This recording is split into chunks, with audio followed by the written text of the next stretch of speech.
नमस्कार। बीएड प्रथम वर्ष विषय पाठ्यक्रम से परिभाषा जो कि फोर्थ पेपर हमारा, हम लोग बात कर रहे थे कि हमारी तीसरी इकाई जो है कक्षा कक्ष में भाषा, उसके अंतर्गत हम लोग ने बात करी कि जो जिस प्रकार भाषा प्रयोगशाला होती है उसी प्रकार भाषा की कक्षा किस प्रकार की होनी चाहिए। भाषा की कक्षा भी क्या भाषा प्रयोगशाला की प्रकार की हो सकती है? तो हाँ, हमने कुछ बिंदुओं के माध्यम से उसे देखा था। दो बिंदुओं की हम चर्चा कर चुके हैं। आज हम लोग देखेंगे भाषा शिक्षण सामग्री व अन्य साधन कि जो भाषा की कक्षा हो उसके अंतर्गत किस प्रकार की शिक्षण सामग्री और अन्य प्रकार के साधन कौन कौन से होने चाहिए। तो आइए हम लोग चर्चा करते हैं। जैसे हिंदी विद्वानों के चित्र, हिंदी विद्वानों के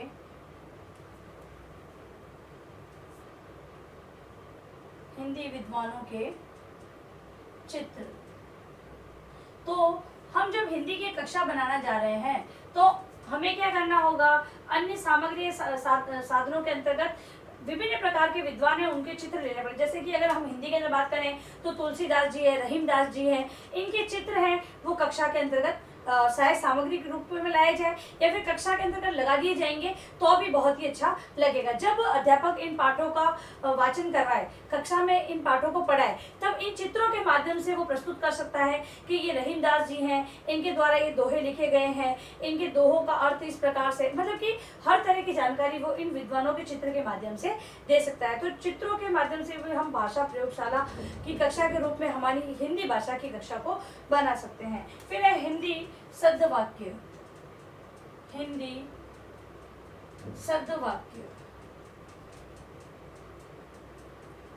हिंदी शब्दवाक्य जिसको हम अनमोल वचन कह सकते हैं। ठीक है, एक लाइन जो लिखी होती है किसी के द्वारा दी होती है, ऑथर के द्वारा, वो लाइन हम लोग हमारी कक्षा के अंतर्गत लगा सकते हैं। इन अनमोल वचनों के माध्यम से विद्यार्थियों के अंतर्गत भाषा के शुद्ध रूप के बारे में जानकारी होगी, उसके अर्थ को ग्रहण करते हुए वो अपनी भाषा के अंतर्गत भी इन शब्द वाक्यों का प्रयोग करना सीखेंगे। फिर है स्वर व्यंजनों, स्वर व्यंजनों के चार्ट,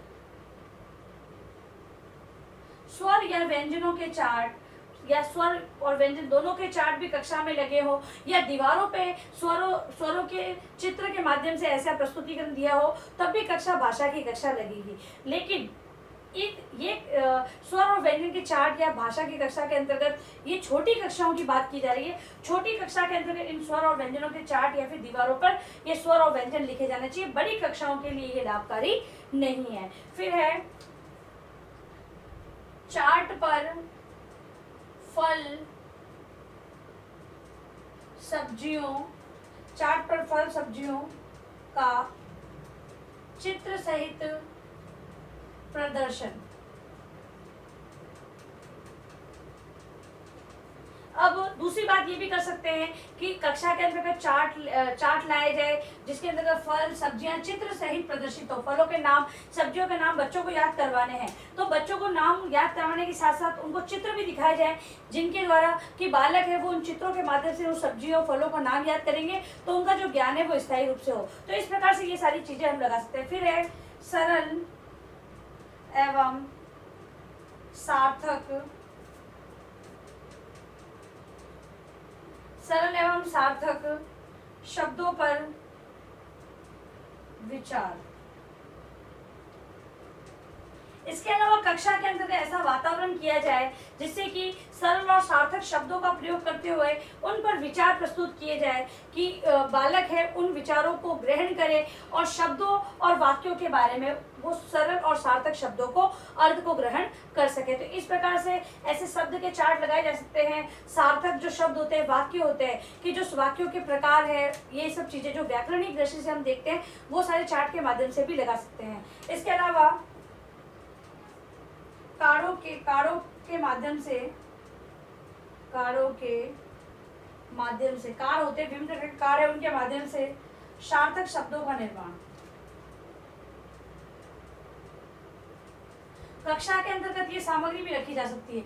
जैसे कि क है क अकेला, जैसे ये क लिखा हुआ है, ठीक है, एक कार्ड पे ये क लिख दिया गया, दूसरे कार्ड पर अ की मात्रा लगा दी, ठीक है, और तीसरे कार्ड पे ल लिख दिया, तो उसके बाद एक आ की मात्रा लगा दी।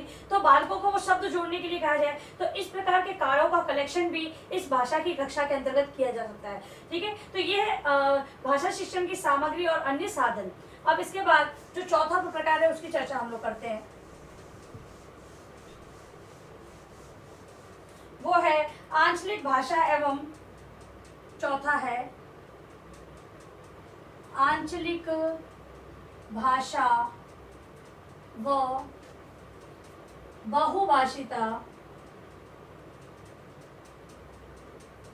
आंचलिक भाषा व बहुभाषिता। अब आंचलिक मतलब कि जहाँ से क्षेत्रीय भाषा की बात करें या फिर जो कहें कि हमारे आसपास के आंचल की जो भाषा है, ठीक है, जिस जो आसपास का क्षेत्र जहाँ पर हम रह रहे हैं, जिनकी छाव में हम लोग रहते हैं, वहाँ की भाषा, या फिर बहुभाषिता, क्योंकि बहुत सारी भाषाओं का प्रयोग भी हम लोग कर सकते हैं। तो कक्षा शिक्षण के अंतर्गत आंचलिक भाषा या बहुभाषिता का प्रयोग करते हुए भी हम लोग वातावरण सृजित कर सकते हैं।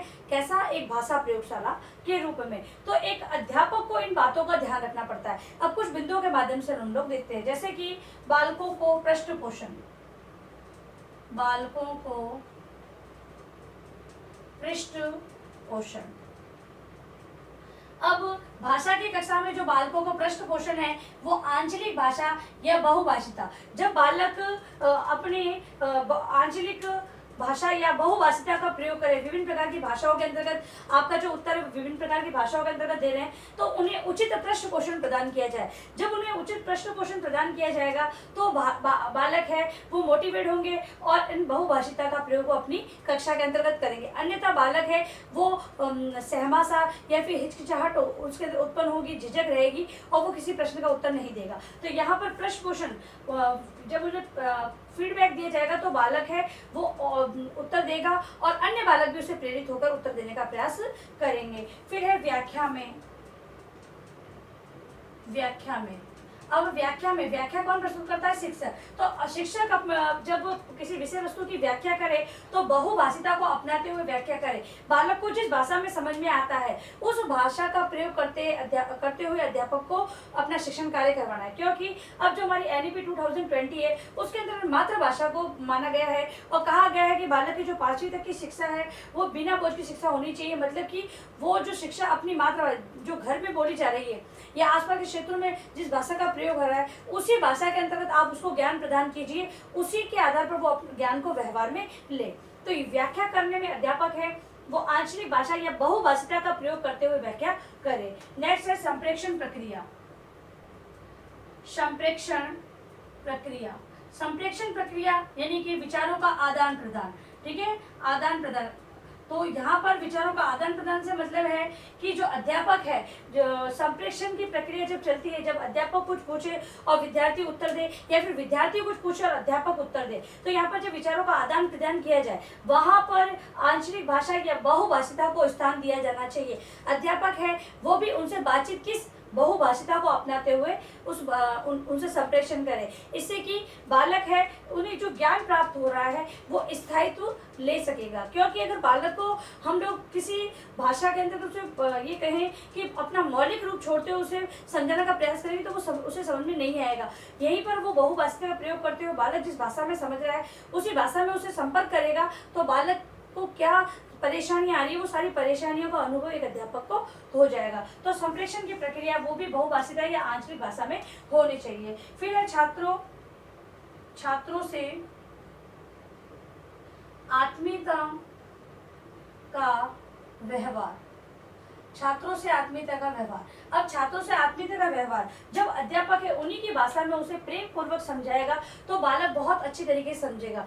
क्योंकि बालक है अपना अधिक समय घर पर बिताता है, केवल 5 से 6 घंटे का जो समय होता है वो विद्यालय में वो देता है। उसमें भी भाषा की कक्षा अगर बात करें तो एक आधे घंटे की 35 मिनट की कक्षा होती है, उसके अंदर अध्यापक कितना उसे भाषा का ज्ञान दे सकता है। इसीलिए व्यवहार में आत्मीयता पूर्ण व्यवहार को अपनाते हुए एक अध्यापक को बहुभाषिता मतलब उसी की भाषा में समझाते हुए आत्मीय व्यवहार यानी प्रेम पूर्ण व्यवहार विद्यार्थी से करेगा तो बालक है वो शिक्षण में रुचि लेगा और अध्यापक है उसका प्रभावीपूर्ण शिक्षण रहेगा। फिर है उदाहरण देने में।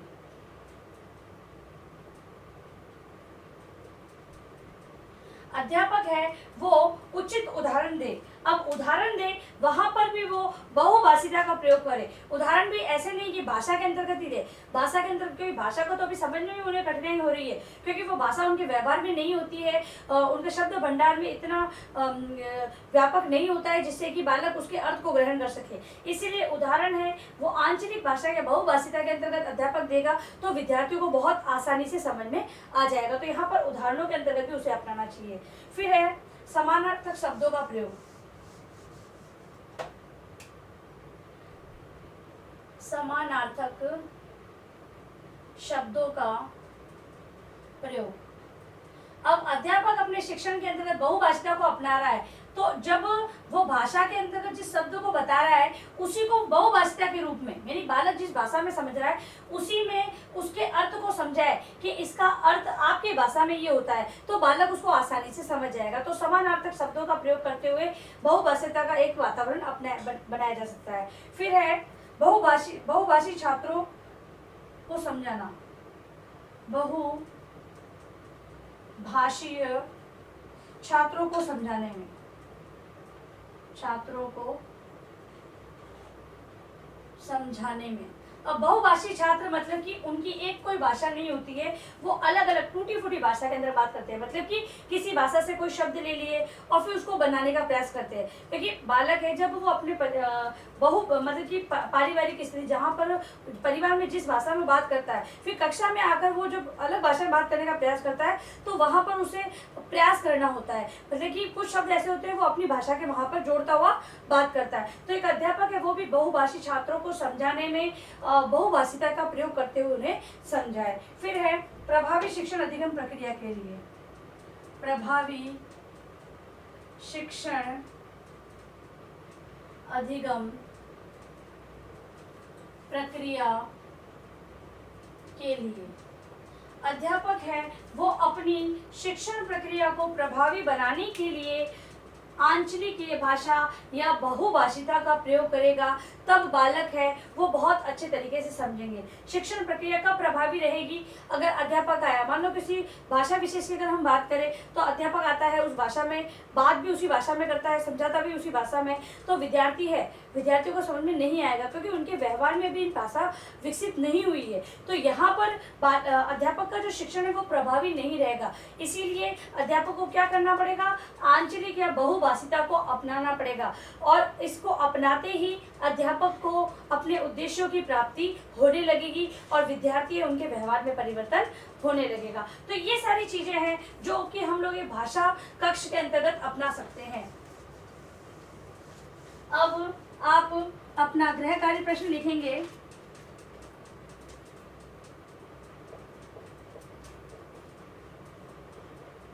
कक्षा कक्ष भाषा प्रयोगशाला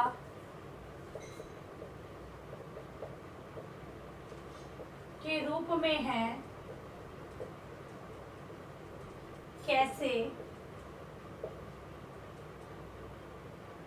समझाइए।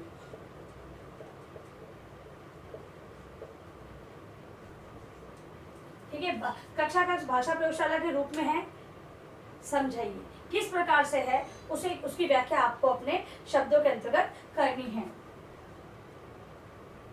और अंत में आप लोगों से निवेदन है कि इस महामारी के दौर में कम से कम ये आवश्यक कार्य होने पर घर से बाहर जाएं। बाहर जाते हैं तो 3 बातों का विशेष ध्यान रखें। मास्क लगाएं, सोशल डिस्टेंस बनाएं और हाथों को बार बार सैनिटाइज करते रहें। सुरक्षित रहे, सभी का ध्यान रखें। धन्यवाद।